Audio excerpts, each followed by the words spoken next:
Sir sir জানতে পেরে গেছি যে মর্গ রুমের ফোনগুলো কিভাবে আসছে। কিভাবে? স্যার এর জন্য স্কুফিং সফটওয়্যার ব্যবহার করা হয়েছে। স্কুফিং সফটওয়্যার? সেটা আবার কি? স্যার এক্ষুনি বলছি।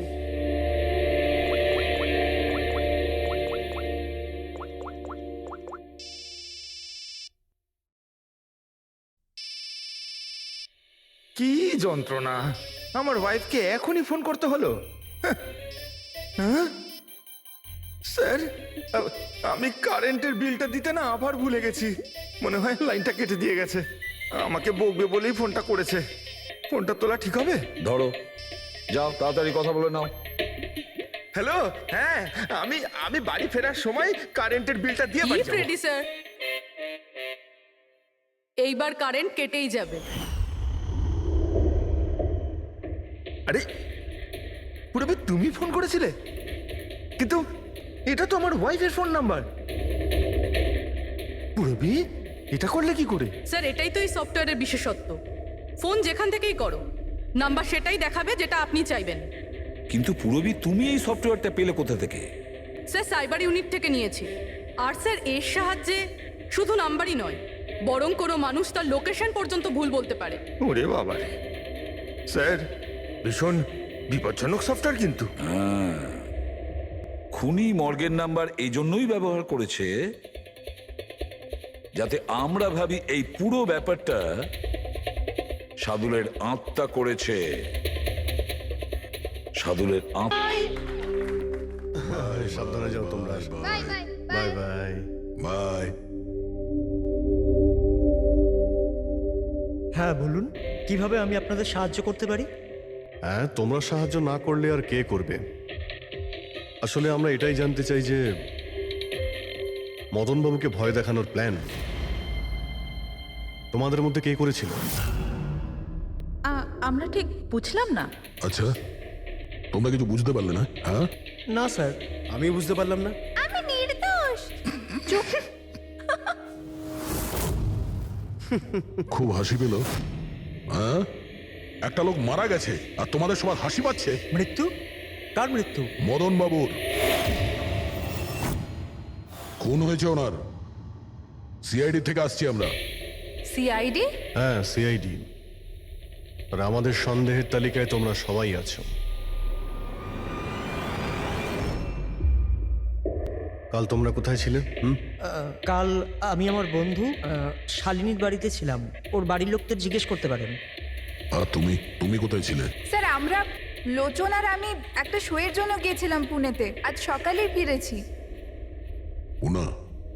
কিসে গিয়েছিলে পুনায়? ক্যাব বুক করে। আমার কাছে ইনফরমেশন আছে, আপনি চাইলে দেখতে পারেন। এই দেখুন। কি ব্যাপার, এত ঘামছো কেন তুমি? হ্যাঁ, কাল রাতে তুমি কোথায় ছিলে? স্যার ওই আমি বলছি, তুমি কাল রাতে মদনবাবুর বাড়িতে ছিলে কিনা? হ্যাঁ হ্যাঁ ছিলাম ওখানে,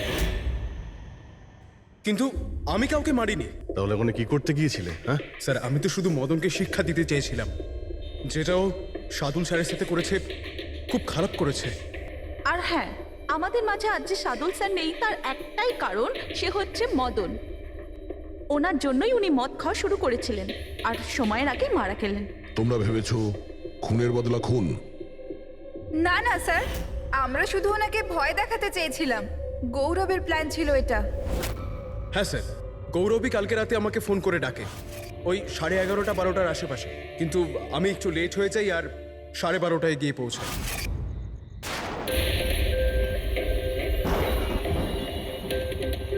আজ তো এমনিতেই অনেক লেট হয়ে গেছি, মেরেই ফেলবে গৌরব আমাকে। চলে গেছে হয়তো ভিতরে, এবার ওকে ইশারা কি করে করবো?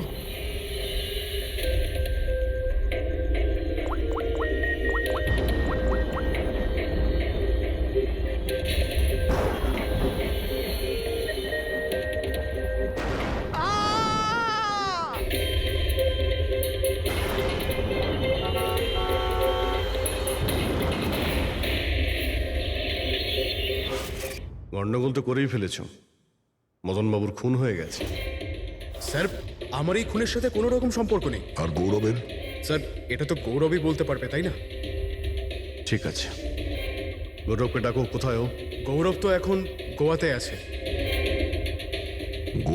গোয়াতে কেন? স্যার এটা জানি না। ওকে কিন্তু বাঁচানোর চেষ্টা করবে না, নাহলে তুমি ফেসে যাবে, বুঝেছো? না স্যার, এরকম ব্যাপার নয়। কালকে রাতে যখন ওকে আমি ফোন করি তখন ওর ফোন বন্ধ ছিল। আজকে সকালে মেসেজ আসে আমার কাছে। মেসেজ দেখাও তো। স্যার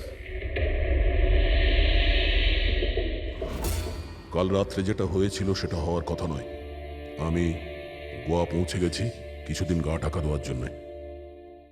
কিন্তু এ গোয়াতে কখন পৌঁছলো আর কিভাবে? যখন আমরা ক্রাইম সিনে পৌঁছেছিলাম তখন তো ও ওখানে ছিল না। হ্যাঁ, যদি আমরা এটাও ভেবে নিই যে যখন আমরা ওখানে পৌঁছলাম তার ঠিক আগে ও ওখান থেকে বেরিয়ে গেছে, তাহলে ও গোয়া কি করে পৌঁছবে? খুন হয়েছিল রাত 1টার সময়, আর তারপরে আমরা ওখানে পৌঁছেছি। ফ্লাইট নেই গোয়া যাওয়ার জন্য। স্যার হতে পারে ফ্লাইটে না গিয়ে বাসে বা গাড়ি করে গেছে হয়তো। না পঙ্কজ, ড্রাইভ করে গোয়া পৌঁছতে মিনিমাম 12 ঘন্টা লাগে, আর এই মেসেজটা এসছে সকাল 9টার সময়। মানে গোয়া পৌঁছানোর আগেই ও মেসেজ করে দিয়েছে যে ও গোয়া পৌঁছে গেছে। পঙ্কজ, খোঁজ নিয়ে দেখো যে গৌরবের ফোনের লাস্ট লোকেশন কোথায় দেখাচ্ছে।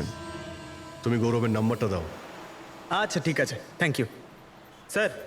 স্যার গৌরবের শেষ লোকেশন ছিল ওই মদনবাবুর বাড়ি, আর কাল রাত 11:30টার সময় ওর মোবাইল বন্ধ হয়েছে। 11:30। Hello, thank you sir.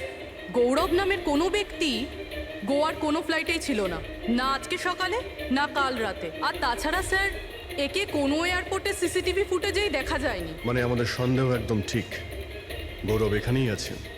তাহলে ও বা অন্য কেউ ওর ফোন থেকে এই মেসেজটা পাঠিয়েছে যে ও গোয়া চলে গেছে। কিন্তু স্যার কেউ এরকমটা করবে কেন? সেটা তো আমি জানি না ফ্রেডি, কিন্তু একটা কথা আমি বুঝতে পারছি না, গৌরব তো চাইলে যে কোনো সময় মদনবাবুকে মারতে পারতো। এসব নাটক করার কি প্রয়োজন ছিল? আর ওরা চারজন এই কাঠপুতুলের খেলাটাই বা কেন খেলছিল? আর ও যদি মদনবাবুকে মেরেই থাকে তাহলে ওর 4 জন বন্ধুকে কেনই বা বললো না? সন্দেহটা আমার এইখানে।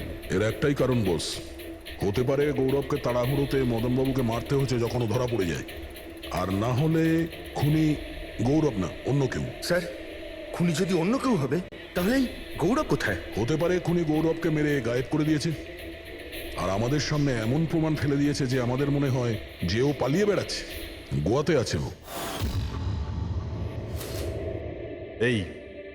এই লোকটা ভাঙা রয়েছে। এই জানলা দিয়ে গৌরব আর ওর বন্ধুরা ভিতরে আসতো আর মদনবাবুকে ভয় দেখাতো। আর এই গৌরব কাল রাতে এখানে এসেছিল, তারপর থেকেই গায়েব হয়ে গেছে। তাহলে হতে পারে ওর সঙ্গে যা হয়েছে এখানেই হয়েছে। কিন্তু ওর সাথে যদি এখানে কিছু হয়ে থাকে তাহলে কিছু না কিছু তো ট্রেসেস পাওয়া উচিত। তাহলে একবার টেস্ট করে দেখা যাক। রবি, স্যার,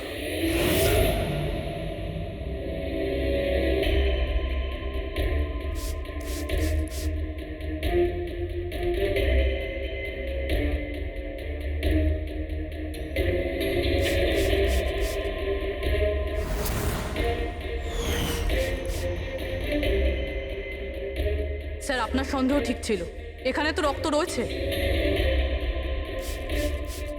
ও যখন এই দরজা দিয়ে বাইরে বের হয়েছিল তখনই ওর উপরে কেউ আক্রমণ করে।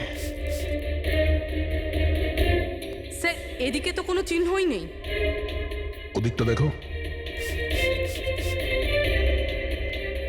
এই যে স্যার, ওখানেও দেখো।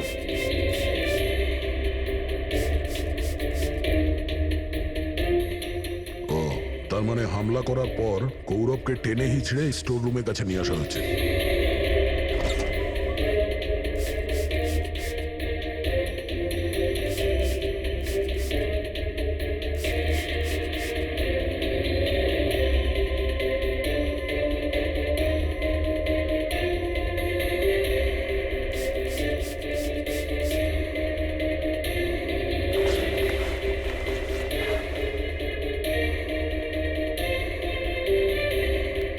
রক্তের দাগ তো এতটা অবধি রয়েছে, তার মানে গৌরবকে এখানেই। আর আমরা এখানে এলাম কিন্তু আমরা জানতেই পারলাম না। আর তারপরও গায়েব হয়ে যায়। মনে হচ্ছে এখন বডিটাকে কোথাও পুঁতে দিচ্ছে এই বাড়ির লোকেরা।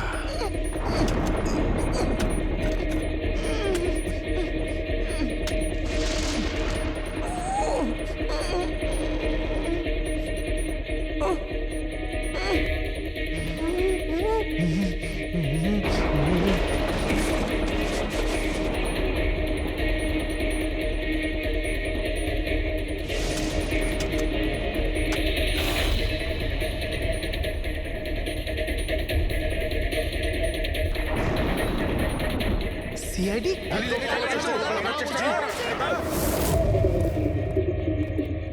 সরে যাও। পিছিয়ে যাও।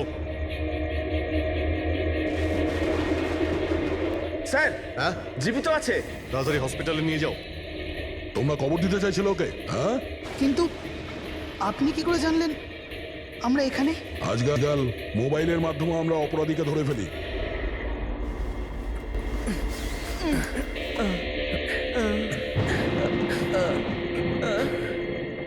চলো তাড়াতাড়ি নিয়ে যাও ওকে। চলে এসো।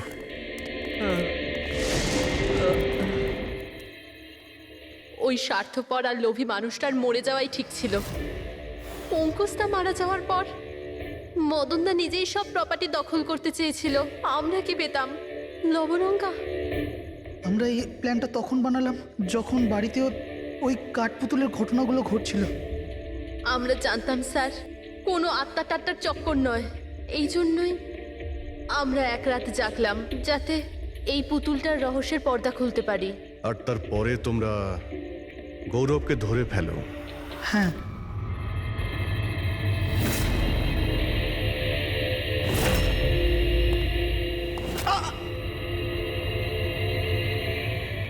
গৌরবের থেকে সব সত্যিটা জানার পর আমরা ভাবলাম যে ওর ওই কাঠপুতুলের খেলার সুযোগ নিয়ে আমরা আমরা মদন দাদাকে মারতে পারি। আর সেই কারণে গৌরবের ওপর হামলা করে ওকে বাক্সে ঢুকিয়ে দিয়েছো, আর তারপর মদনবাবুকে খুন করে আমাদের বোকা বানাতে চেষ্টা করেছো।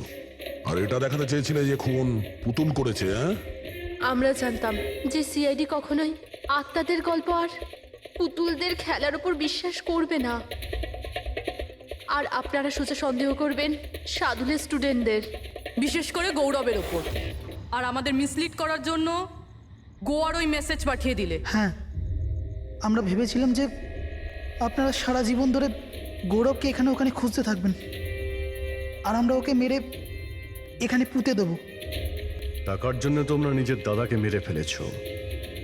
কি করবে এই টাকা নিয়ে? আর না এখন এই টাকা তোমাদের জেলে যাওয়ার থেকে বাঁচাতে পারবে, আর না ফাঁসির দড়ি থেকে।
সিআইডিকে ফোন করি।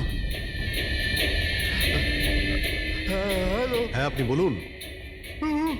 হ্যালো, মদনবাবু বলুন। মদনবাবু, কি হলো?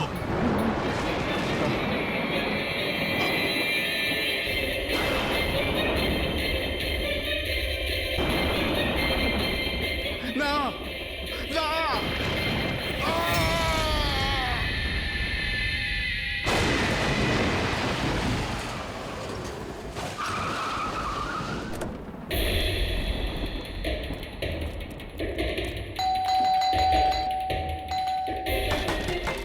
মদনবাবু, মদনবাবু, মদনবাবু, মদনবাবু,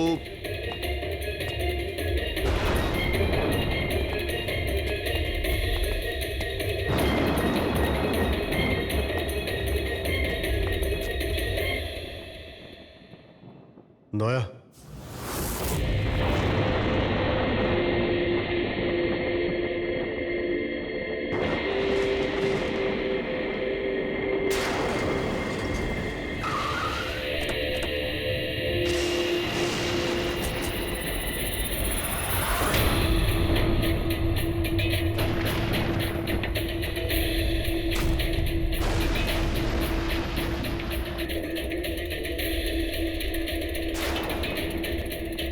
মদন বাবু, এই কে, এই কে এখানে?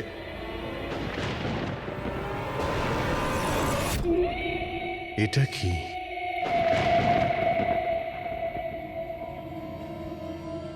পুতুল?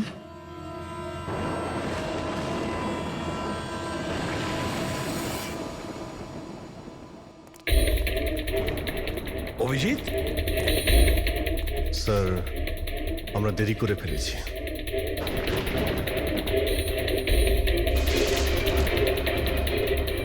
মাই গড,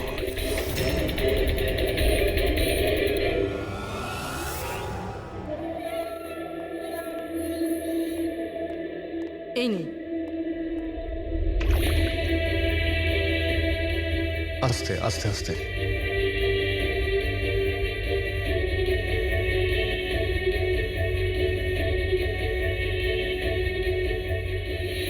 মদন বাবু, আপনি ঠিক আছেন তো? কেন, কি হয়েছে আপনার? কেউ আছে যে আমাকে প্রাণে মারতে চায়? কে? ও আমার আশেপাশেই আছে। আমাকে কখনো একলা ছাড়ে না। হয়তো এখনো আমাকে দেখছে, শুনছে। দেখুন মদন বাবু, একদম চিন্তা করবেন না, আপনার কিচ্ছু হবে না, আমরা আছি না? মদন বাবু, আপনি কার কথা বলছেন? কে কে আপনাকে বিরক্ত করছে? পুতুল, কাঠের পুতুল। কাঠের পুতুল? হ্যাঁ। না মানে ওটা ওরকম নয়, যারা কথা বলতে পারে না, অন্যের ইশারায় নাচে। এই কাঠপুতুলগুলো কথা বলে, কথা বলতে পারে, নিজেরা চলে চলে ফিরে বেড়ায়।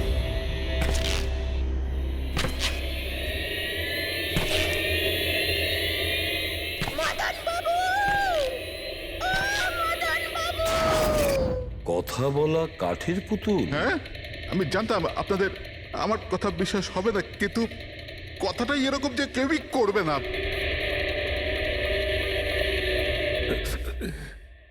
স্যার, আপনি এরকম কোনো পুতুলের ব্যাপারে শুনেছেন কখনো? না। জানেন কিছুদিন আগে আমার সাথে কি হয়েছিল? ওই দিন আমার জন্মদিন ছিল, ঘরের বেল বাজলো, তো আমি ভাবলাম যে আমার বন্ধুরা আমার সঙ্গে দেখা করতে এসেছে।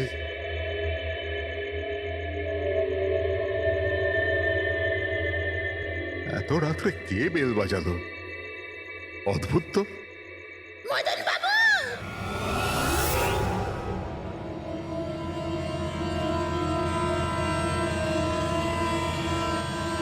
কে? দেখতে পাচ্ছেন না? আমি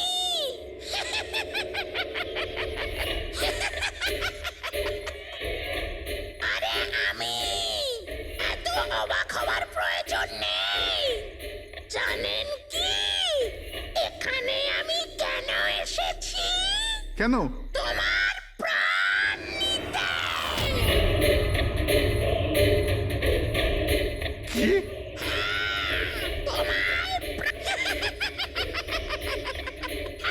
রবি, কবিতা, তাড়াতাড়ি এদিকে আসো। কি হয়েছে দাদা? কে? এ পুতুলটা এটা বলছে যে এ আমার প্রাণ নিয়ে নেবে। কি? হ্যাঁ দাদা, এটা একটা নির্জীব পুতুল। হ্যাঁ, ওটাই তো। তো এটা আপনার প্রাণ কি করে নেবে? দাদা তুমি আমাদের সাথে মজা করছো? হ্যাঁ, না, তোমরা কি বলছো রবি? আমি এরকম অদ্ভুত মজা কেন করব, তাও আজকের দিনে? আরে আমি নিজে শুনেছি যে ও বলল যে ও মেরে ফেলবে এক আমাকে। মিনিট, আমি দেখছি। কি আস্তে আস্তে রবি, শান্ত হন।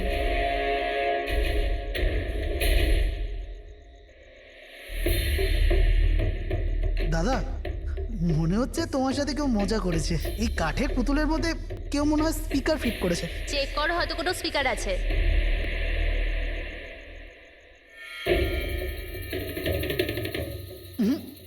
না, এখানে তো কিছু নেই। এখন কোথায় ওই পুতুলটা? কি কি করে থাকবে? আমি ওই সময় ওকে একদম ভেঙে চুরে জ্বালিয়ে দিচ্ছি, শেষ করে দিয়েছি। হুমকি দিচ্ছিল আমাকে, ওকে আমি কিভাবে এমনি ছেড়ে দিতাম? আপনি কি সত্যিই দেখেছিলেন? হ্যাঁ, আমি মদনবাবু, এটা হতে পারে যে আপনি কোনো স্বপ্ন টপ্ন দেখেছিলেন। না, আমি দেখেছিলাম ও একলা। আমি আর একবার নয়, এরকম আমার সাথে বেশ কিছুদিন পর।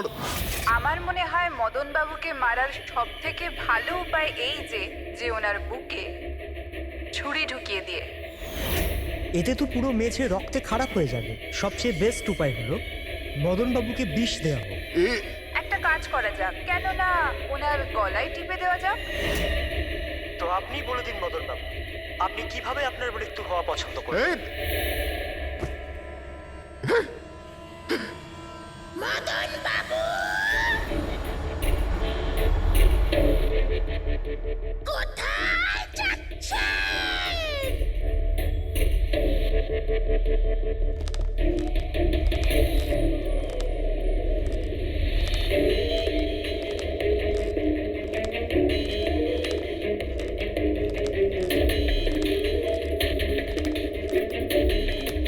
বলুন মদন বাবু।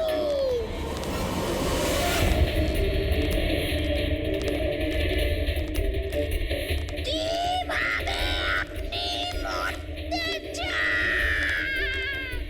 বলুন মদন বাবু।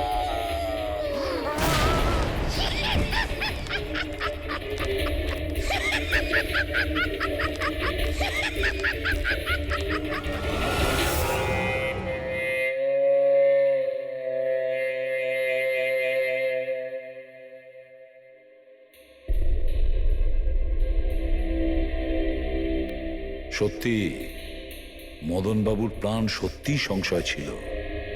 উনি সত্যিই বলছিলেন, কোনো ভ্রম ছিল না। এর মানে স্যার, মদন বাবুর খুন এই পুতুলটা করেছে? কি যে বাজে কথা বলো না। পুতুল আবার খুন করতে পারে নাকি? তাহলে স্যার খুনটা করলো কে? সেই ফেডরিক, যে কাঠের পুতুলের খেলাটা ভালো করে জানে। যখন আমরা এখানে এসেছিলাম তখন এই পুতুলটার হাতে এই ছুরি ছিল। সমস্ত প্রমাণ তো এর দিকেই আঙুল তুলছে। তাহলে খুন এই করেছে। দাদা, দাদা প্লিজ প্লিজ, দাদা, স্যার, এই পুতুলটা খুন করেনি। এক মিনিট, আপনারা কে? স্যার, আমি কবিতা, ওনার স্ত্রী, আর ইনি মদন দা, ওনার বড় ভাই। উনি হলো রবি। তাহলে আপনারা এতক্ষণ কোথায় ছিলেন, কি করছিলেন? স্যার, আজ আমাদের ম্যারেজ অ্যানিভার্সারি, সেজন্য আমরা বাইরে ডিনার করতে গেছিলাম। আমরা মদন দাকেও বলেছিলাম সাথে যেতে, কিন্তু উনি বারণ করে দিলেন। আর এইসব। আপনি বলছেন যে মদনবাবুর খুন এই পুতুল করেনি? হ্যাঁ স্যার, এই পুতুলটা খুন করেনি। আপনি কি জানেন খুনিকে? আমার পুরো বিশ্বাস ওনার খুন সাদুল করেছে। উনি ওনার উপর বদলা নিতে চেয়েছিলেন। আচ্ছা, যার কথা বলছেন সে কে? কিসের প্রতিশোধ নিতে চাইছে? সাদুল একজন ভেন্টাকলিস্টার ভয়েস ওভার আর্টিস্ট ছিল। মদনদা আর রবির বড়দা অঙ্কুশদার ছোটবেলার বন্ধু। অঙ্কুশদা ছোটবেলা থেকেই সাদুলকে খুব ভালোবাসতো। যখন উনি দেখলেন সাদুল জীবনে কত ঠোকর খাচ্ছেন। তো 5 বছর আগে উনি নিজের বাড়িটা সাদুলকে দিয়ে দিলেন, যাতে উনি ওনার থিয়েটার গ্রুপ চালাতে পারেন। যদি ওরা কোনোদিন অঙ্কুশদাকে ভাড়ার টাকা দিতে পারেনি, কিন্তু অঙ্কুশদার এই নিয়ে কোনোদিনই কোনো দুশ্চিন্তা হয়নি, কারণ উনি জানতেন যে এই কলাতে অত পয়সা পাওয়া যায় না। সাদুল আর ওনার স্টুডেন্টরা অঙ্কুশদার বাড়ি থেকেই নিজেদের ভেন্ট্রালোকুইজমের প্র্যাকটিস করতো। পুতুল দিয়ে কথা বলানো এই শিল্পের ঘন্টার পর ঘন্টা বসে রিহার্সাল করতো। তাহলে একটা কথা তোমরা ভালো করে বুঝে নাও, ভেন্ট্রিলোকিজম এই শিল্পটা সহজ নয়, কিন্তু এটা আবার এতটাও মুশকিল নয়। এই শিল্পটা করার যে পদ্ধতি, এটার নামেই লুকিয়ে আছে। ভেন্ট্রিলোকিজম একটা ল্যাটিন শব্দ, যাতে ভেন্টারের মানে হচ্ছে পেট আর লোকি মানে হচ্ছে বলো। তাহলে ভেন্ট্রিলোকিজমের অর্থ পেট দিয়ে বলো। যেমন, হ্যালো বরুণ, কেমন আছো? তারপর একদিন অঙ্কুশদা মারা গেলেন, আর সব কিছু বদলে গেল। কারা? আরে আরে আরে আপনারা কি করছেন? আরে কি হলো? আপনারা কে? আরে কি করছেন? কি করছেন? আপনারা কারা? কি হয়েছে? কি অসুবিধা? আরে আপনারা চাইছেনটা কি? আরে রবি, বলবান, কি হচ্ছে এখানে? কি হচ্ছে? এই যে এতদিন ধরে তোমরা বিনা পয়সার ফুটুনি মারছিলে না, আজ থেকে বন্ধ হয়ে গেল। আমি এখানে কোনো ধর্মশালা খুলে রাখিনি। কিন্তু বলবন্ত, অঙ্কুশ তো বলেছিল যে কে অঙ্কুশ? যে মরে গেছে, যে আর বেঁচে নেই, পৃথিবীতে আর নেই। এতদিন পর্যন্ত ওর পদ্ধতিতে চলেছো, আজ থেকে আমার পদ্ধতিতে চলতে হবে। বুঝতে পেরেছো? চলো জায়গা ফাঁকা করো। রবি, বোঝাও তোমার দাদাকে। ও কি বোঝাবে আমাকে? আমি বুঝতে পারি তো সবকিছু। আর যদি এখানে থাকতেই হয় তো ভাড়া দিতে হবে। ভাড়া? হ্যাঁ, ভাড়া। কত ভাড়া দিতে হবে আমাদের? 4 লাখ। 4 লাখ? 4 লাখ টাকা তো আমাদের কাছে নেই। নেই যখন তখন খালি করো, না হলে আমি পুলিশকে ডেকে তোমাদের সবাইকে জেলে পাঠিয়ে দেবো, আর ওখানে থাকবার জন্য কোনো ভাড়াও দিতে হবে না। বলবন্ত, আমাদের কিছুটা সময় দাও, তাড়াতাড়ি আমরা কোথায় যাব? সময় টময় কিছু পাওয়া যাবে না। অনেক দেখেছি, অনেক হয়েছে তোমাদের তামাশা। চলো স্যার স্যার, চলো। এরকম করবেন না প্লিজ স্যার, প্লিজ স্যার, এরকম করবেন না আর স্যার, এক please। মিনিট, যতদিন না তোমরা আজ পর্যন্ত ভাড়া দিচ্ছ, এই যে তোমাদের জিনিসপত্র পড়ে আছে না, আর এগুলো কি, এই কাঠপুতুলগুলো, এগুলো সব আমার কাছে থাকবে। কিন্তু তুমি এই সমস্ত জিনিস নিয়ে নিলে আমরা ভাড়া কি করে দেব? ওসব আমি জানি না। স্যার এরকম করবেন না স্যার, আমরা আপনার সব টাকা মিটিয়ে দেবো স্যার, প্লিজ। স্যার, আপনার এগুলোকে নিষ্প্রাণ কাঠের পুতুল মনে হয়, কিন্তু আমাদের কাছে এগুলো প্রাণের সমান। ও ভাই ট্র্যাজেডি কিং, তোমার এই যে সব মেলোড্রামা আছে না, এগুলো আমার দাদা অঙ্কুশের সাথেই চলতো, আমার সাথে নয়। আর এই যে কি এ 4 লাখ টাকা রোজগার করে দেবে এই কাঠপুতুলগুলো? আরে 4 লাখ কি, 4,400 টাকাও রোজগার করে দিতে পারবেন এই কাঠপুতুলগুলো। জানো কেন? কারণ এই শিল্প শেষ হয়ে গেছে, জিরো। এই যে তোমাদের গুরু আছে না সাদুল, ওরই মতো কোনো কাজের নয়, লুজার, একজন লুজারও, বুঝলে? বেরো বেরো, এই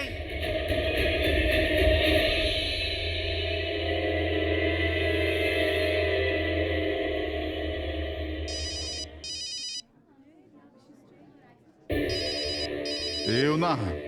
কে দাদা? আবার কে? সাদুল বারবার আমাকে এভাবে ফোন করে হুমকি দিচ্ছে। আমি দেখছি। হ্যালো। আমি আসছি তোকে মারতে। এবার তোর জীবন কিছুদিনের অতিথি মাত্র। হ্যালো দাদা, আমার মনে হয় আমাদের পুলিশ স্টেশনে যাওয়া উচিত। পুলিশ ডিপার্টমেন্টে আমি একজনকে চিনি, হয়তো ও আমাদের সাহায্য করতে পারে।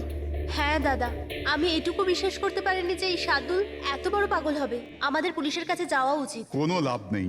এই সাদুল নিজের মোবাইল থেকে ফোন করছে না, কোনো ল্যান্ডলাইন নাম্বার থেকে করছে। Landline number? আমি খোঁজ নিচ্ছি নাম্বারটা কোথাকার। কি? এটা কি বলছো তুমি? হ্যাঁ, ঠিক বলছি। এই নাম্বার এই হসপিটালের মর্গ রুমের। সাদুল আমাকে হসপিটালের মর্গের রুম থেকে কেন ফোন করবে? এই নাম্বার থেকে এনাদের কাছে ফোনে হুমকি দিচ্ছে। কাল রাত আর আজ সকালেও দিয়েছে, টানা 3 দিন ধরে আসছে। কে করছে এই কল? স্যার, এই ফোন দিয়ে কারোরই ফোন করবার কোনো অনুমতি নেই। আমি সারাদিন এখানেই থাকি, এই ফোন থেকে কেউ কোনো ফোন করেনি। তাহলে তুমি নিশ্চয়ই কল করেছো? স্যার, আমি কেন ফোন করব? আমি তো আপনাদের চিনিও না। হ্যাঁ, হতে পারে তুমি সাদুলের কথা করেছো। কি নাম বললেন আপনি? সাদুল। সাদুল? এই যে এ হলো সাদুল, চেনো তুমি একে? এ আপনাদের কি করে কল করবে? কেন করতে পারবে না কল?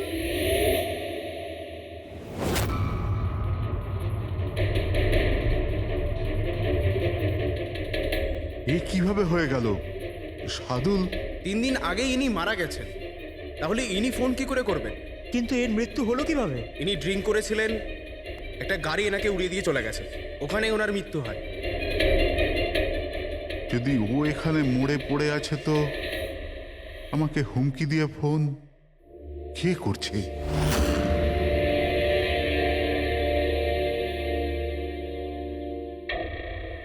স্যার, হ্যাঁ, পুলিশের রেকর্ড অনুযায়ী তো এই সবকটা কল মর্গের ল্যান্ডলাইন থেকে এসেছিল। কিন্তু মর্গেন ল্যান্ডলাইন তো কেউ ইউজই করে না, তাহলে সব কি করে? পুরবি ভালো করে চেক করো, দেখো ব্যাপারটা কি। মনে হচ্ছে ব্যাপারটা গোলমেলে। স্যার, হ্যাঁ, উনি কিচ্ছু জানতে পারবেন না, আপনি এরকম কেন বলছেন? কারণ সিআইডি স্যার জীবিত লোকেদের ধরতে পারে, আত্মাদের নয়। আর আমি জানি এটা সাদুলের আত্মাই করেছে। দেখুন, এই আত্মা বলে কিছুই হয় না। আর আপনি একজন এডুকেটেড পার্সন হয়ে এইসব বলছেন? আপনিও তো পড়াশুনো জানা, আপনি বলুন না, একটা লাশ মর্গ থেকে ফোন কি করে করতে পারে? কি করে ওই মদনদার সাথে ওই পুতুলটা কথা বলতে পারে? স্যার, তাদের এটা নর্মাল মনে হচ্ছে। আপনারাও এমন কিছু ফিল করেছেন যেটা মদনবাবু করেছিলেন? হ্যাঁ স্যার। না, বাঁচাও, আমি তোমাদের ছাড়বো না। তোমরা খুব বিরক্ত করছো আমাকে, তোমাদের সবাইকে মেরে ফেলবো আমি, ছাড়বো না। দাদা, সরে যাও। না, দাদা কি হলো? এদিকে আসবে না। আরে কিন্তু দাদা, এটা কি করছো তুমি? দাদা কি? কাঠপুতুল আছে এখানে, সরে থাকো। কাঠের পুতুল? আমাকে মারতে এসেছে, আমি বলেছিলাম না। দাদা 1 মিনিট দাদা, এটা কি করছো তুমি? রবি, এই এই আওয়াজটা ওপর থেকে আসছে। হ্যাঁ, কিন্তু উপরে তো কিছুই নেই, পুরো তো স্টোর রুম আছে আর একটা বন্ধ ঘর আছে। Store room? হ্যাঁ, ওই স্টোর রুমের মধ্যেই তো আমি সমস্ত কাঠপুতুলগুলো একটা বড় বাক্সের মধ্যে তালা লাগিয়ে বন্ধ করে রেখেছি। কাঠের পুতুল? ওগুলো সব বাইরে চলে এসছে কিভাবে? কি?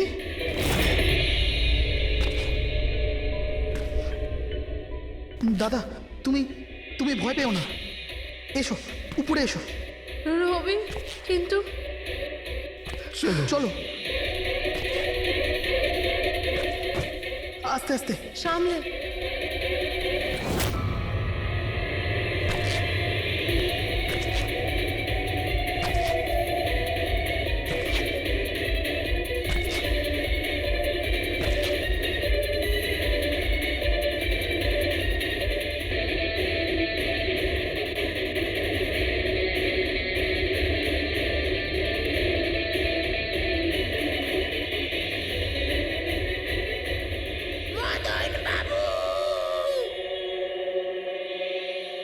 দাদা, আওয়াজ এই ঘর থেকে আসছে। হ্যাঁ, এসো।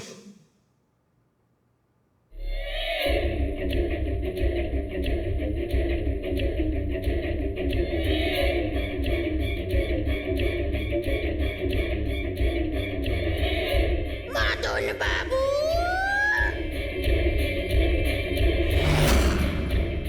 মদন বাবু, কেমন লাগলো আমার সাথে দেখা করে?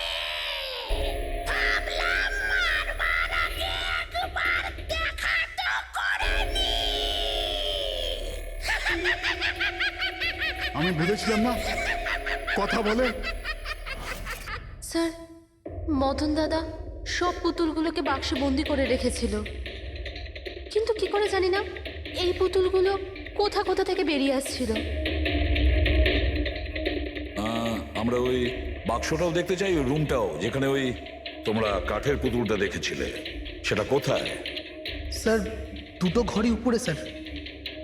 চলো দেখাও। আসুন স্যার।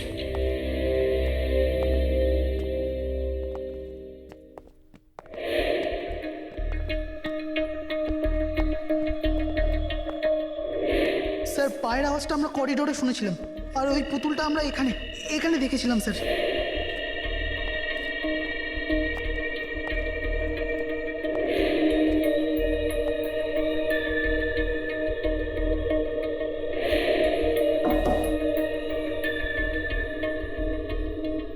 আচ্ছা এটা বলুন যে এই রুমটা এত ফাঁকা কেন? স্যার আমি ভেবেছিলাম কি এখানে ট্রেডমিল আর বাইসাইকেল রাখবো, একটু এক্সারসাইজ করব, কিন্তু সময় পাইনি।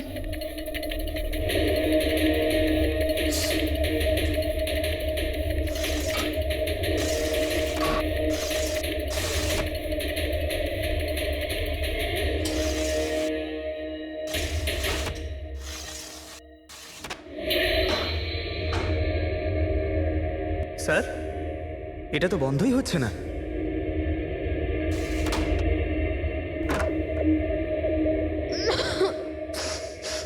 আসুন স্যার। স্যার এই ওই পেটিগুলো যেখানে পুতুলগুলো বন্ধ করা আছে। একটু লাইটটা অন করবেন? হ্যাঁ।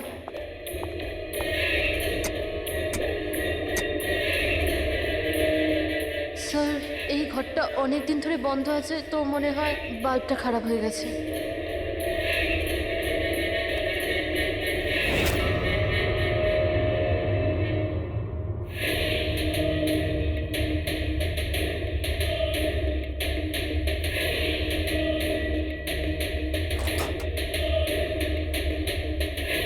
স্যার প্রত্যেকটা বক্সে তালা লাগানো আছে।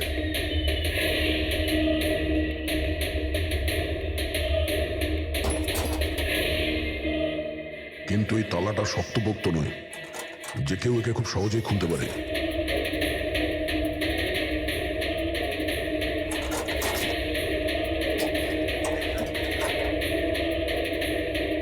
এতগুলো পুতুল,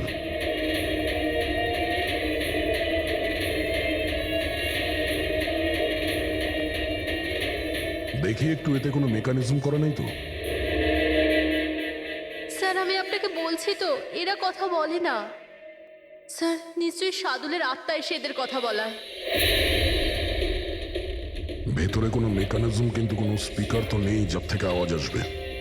স্যার উনি কিন্তু ঠিক কথাই বলছেন, না তো কোনো মেকানিজম আছে না কোনো স্পিকার, কিন্তু তাহলে এই পুতুলগুলো কথা বলে কি করে?